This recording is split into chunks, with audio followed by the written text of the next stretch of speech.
皆さんこんにちは。今回は今までいただいたご意見やご質問をもとにオーディオ機器の音がなぜ違って聞こえるのか解説します。どうぞ最後までご覧になってください。私の動画の中には音の違いを当てる ABX テストがあります。ABX テストというのは最初に A、B2 つの音をお聞きいただいて次の X が A、B のどちらか当てていただくテストです。これは聞き分け問題です。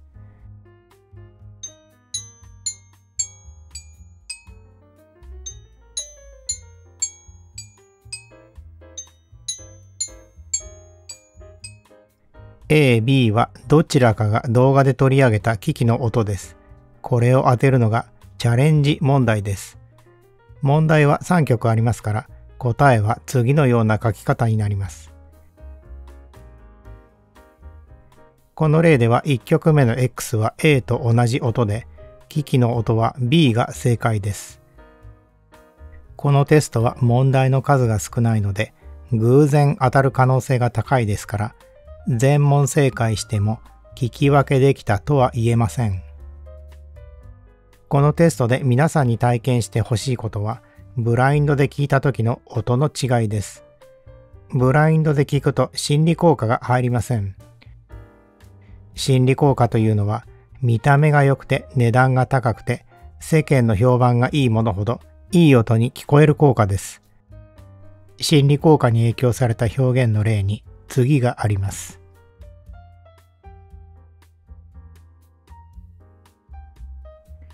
ブラインドテストではこれらがすべて排除されて純粋に周波数特性と歪みの違いだけを聞くことになります。そこで大して違いがないということは実際の音に違いがないということです。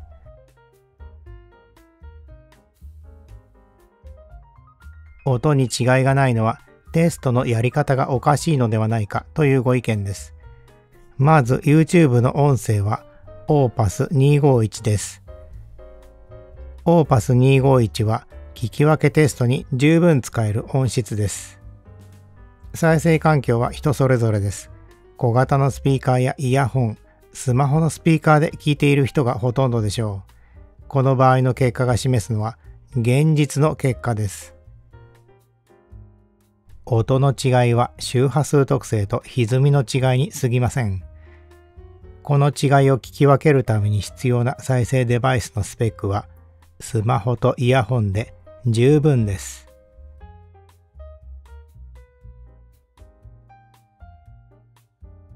イヤホンはエイジングで音が変わりますというご意見です。エイジングで音が変わるのはダイナミックスピーカーだけです。スピーカー以外のものをエイジングしても音は変わりません。エイジングで変わるという話をするためには、それがどのような仕組みで起こるのか説明できないといけません。スピーカーの場合はエッジやダンパーの硬さが掲示変化することで周波数特性が変化します。これは昔からよく知られている現象です。エッジやダンパーの硬さが変化しないヘッドホンやイヤホン、エッジやダンパーそのものを持たないアンプやケーブルにエイジングはありません。変わらないものが変わって聞こえる原因は耳の慣れです。ヘッドホンやイヤホンは外の音が遮断される影響で短時間で脳内補正がかかります。例えば低音が過剰に多い密閉型の音を聞いた後にオープン型を聞くと低音が物足りなく聞こえます。このような脳内補正は変わっていないものが変わって聞こえる一つの要因です。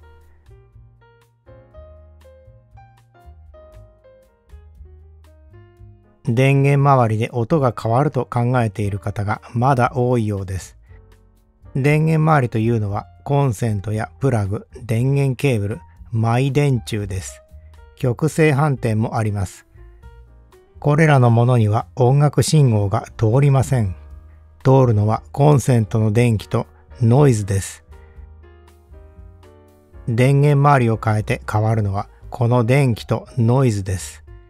これらは周波数特性や歪みに直接関係しませんから、音に関係しません。電源周りで何か変えた時の効果を見る場合は、音楽を再生して聴き比べるのではなくて、音を出さない状態でスピーカーに耳を近づけるのが正しいやり方です。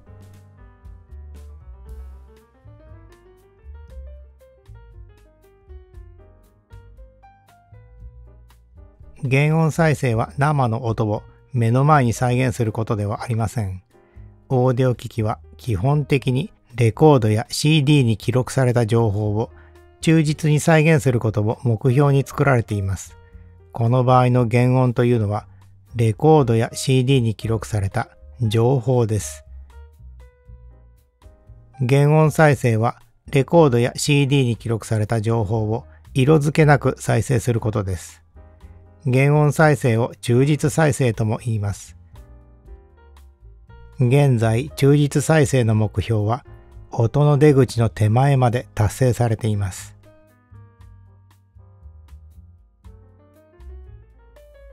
聞けばわかりますというご意見ですが、聞いてもわかりません。現代のオーディオ機器の音の違いは、人間にはわからないレベルになっています。物を見て値段を知った上で、適当に音量を合わせて聞き比べると、何でも違って聞こえます。これは視聴ごっこです。正しい視聴のやり方は別の動画にしていますので、この動画の概要欄をご覧ください。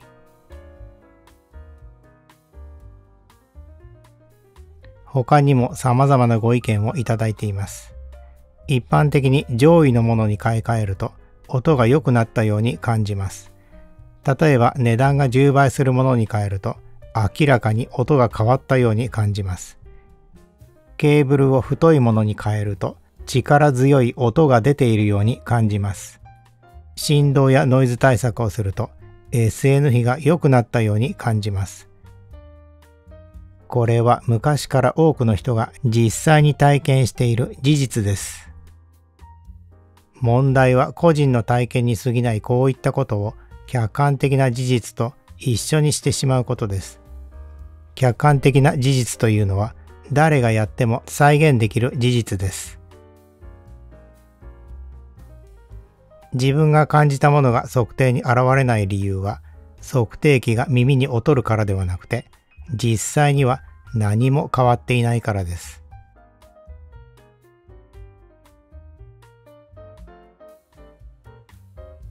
オーディオの世界は昔から奇妙な噂話であふれています。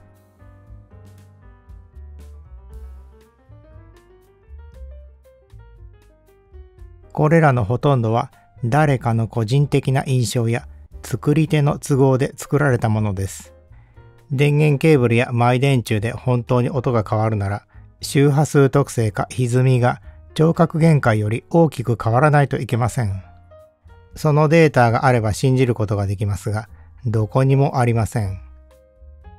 それとデータはあれば何でもいいというわけではありません。例えばカタログでデータを見ることがありますが、その効果がどれだけ素晴らしくても、周波数特性や歪みに結びつかないものは音に関係しないことに注意してください。